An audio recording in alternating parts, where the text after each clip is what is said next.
How to reorder your last Uber Eats meal fast. Hey everyone, welcome back to the channel. In today's video, I'll show you how to reorder your last meal on Uber Eats in just few taps. So now without further ado, let's get started. So first thing first, open the Uber Eats app on your phone and make sure that you're logged in to your account. And now here, once you're inside the app, simply tap on the orders icon which can be seen in the bottom right side of the screen. And now here, once you are inside the order tab, here you will see the list of your past orders. So here simply find the meal that you want to reorder. Usually the most recent one is at the top.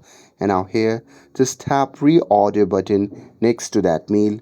And after that, Uber Eats will automatically add the same item from that order back into your cart.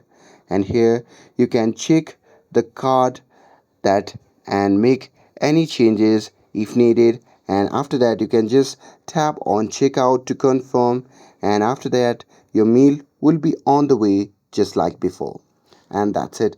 That's how you can reorder your last Uber Eats meal fast, which is perfect when you are craving the same thing again.